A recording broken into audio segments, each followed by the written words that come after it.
Assalamualaikum warahmatullahi wabarakatuh. Selamat pagi anak soleh dan solehah. Semangat pagi.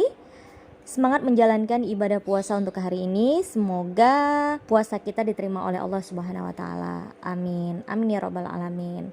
Dan untuk hari ini kita kembali belajar melalui video tema 4I, subtema 3, pembelajaran 1 sampai pembelajaran 3. Namun seperti biasa, sebelum belajar alangkah baiknya kita membaca doa terlebih dahulu.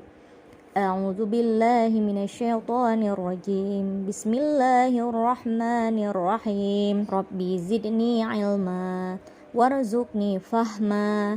Ya Allah, tambahkanlah ilmuku dan petinggilah kecerdasanku. Amin ya rabbal alamin. Anak soleh dan soleha, di tema 4I, subtema 3 ini, di pembelajaran 1-3 kita akan belajar tentang tahapan melakukan wawancara. Nah, apa aja tahapan ketika kita melakukan wawancara? Yang pertama, sebelum wawancara.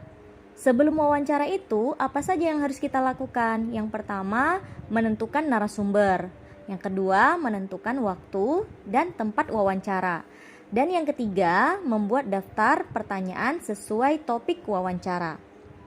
Kedua, saat wawancara.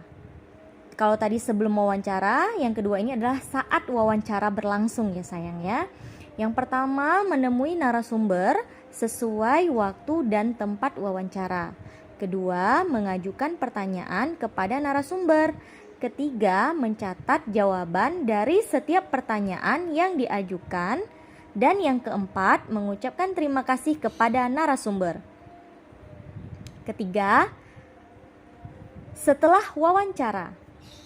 Nah, setelah wawancara, hal-hal yang dapat kita lakukan, yang pertama merangkum semua jawaban dari narasumber. Yang kedua, membuat kesimpulan wawancara. Dan yang terakhir, membuat laporan wawancara. Anak soleh dan soleha, berikut Ibu akan menjelaskan penghematan energi dan pemanfaatan energi alternatif. Dalam kehidupan sehari-hari, kita menggunakan berbagai macam sumber energi. Salah satunya adalah energi dari fosil sebagai bahan bakar gas. Sebelumnya, kamu juga sudah mengetahui bahwa energi dari fosil adalah sumber energi yang tidak dapat diperbaharui.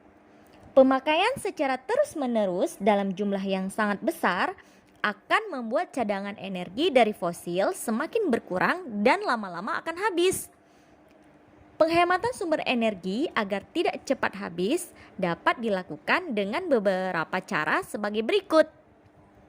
Yang pertama, mengurangi penggunaan kendaraan bermotor sebagai alat transportasi utama.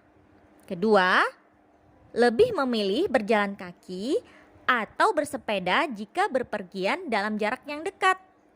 Yang ketiga, mematikan peralatan listrik jika tidak digunakan. Keempat, menggunakan sumber energi alternatif sebagai pengganti energi dari fosil.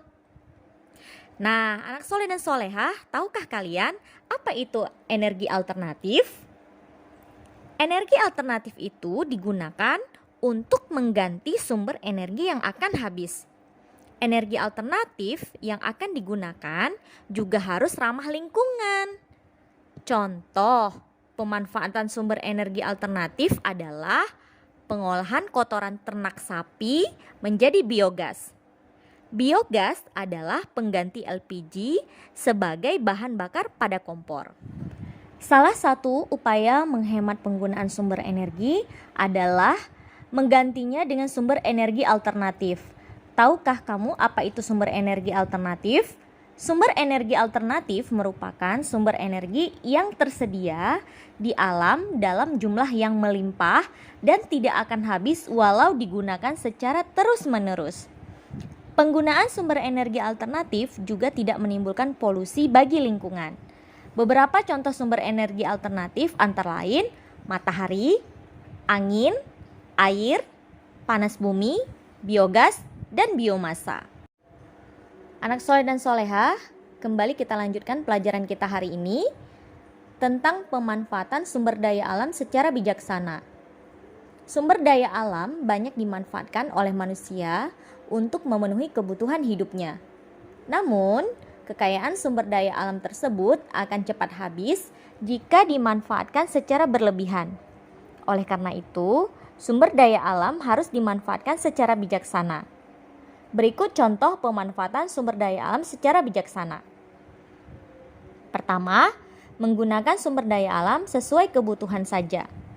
Kedua, tidak mengubah lahan hutan menjadi perumahan. Ketiga, menerapkan sistem tebang pilih tanaman. Keempat, melakukan reboisasi pada lahan yang gundul. Kelima, mereklamasi atau memperbaiki lahan bekas tambang. Anak soleh dan soleha, berikut kita akan belajar tentang hak dan kewajiban masyarakat terhadap sumber daya air. Air merupakan sumber daya alam yang penting dalam kehidupan sehari-hari. Banyak kegiatan yang menggunakan air, misalnya mencuci, mengepel, minum, dan mandi. Hal tersebut merupakan hak masyarakat dalam memanfaatkan air. Selain hak, masyarakat juga memiliki kewajiban untuk tetap melestarikan ketersediaan air bersih. Kewajiban tersebut dapat dilakukan dengan cara-cara berikut. Pertama, mematikan keran air saat tidak digunakan. Kedua, menanam pohon di pekarangan rumah. Ketiga, tidak membuang sampah ke selokan. Keempat, mandi atau mencuci pakaian dengan air yang cukup. Dan kelima, tidak menebang pohon yang dapat mengganggu kelestarian air. Nah, anak soleh dan soleha, perlu kalian ketahui, pelaksanaan hak dan kewajiban ini harus dilakukan secara seimbang agar sumber daya air terjaga kelestariannya. Anak soleh dan soleha, pelajaran terakhir hari ini adalah tentang makna lagu bertema lingkungan. Selain menyanyikan lagu dengan tempo dan tinggi rendah nada yang tepat, kita juga harus mengetahui makna lagu. Makna lagu penting karena kita dapat menyanyikan lagu dengan penuh penghayatan. Misalnya, lagu Lihat Kebunku. Lagu Lihat Kebunku merupakan lagu yang memiliki tema lingkungan. Dalam lirik lagu ini menceritakan keindahan suatu kebun yang dirawat dengan baik. Anak soleh dan soleha, pelajaran kita hari ini hanya sampai di sini. Jangan lupa sholat 5 waktu, patuhi kedua orang tua, dan mengaji. Satu lagi, jangan lupa belajar di rumah.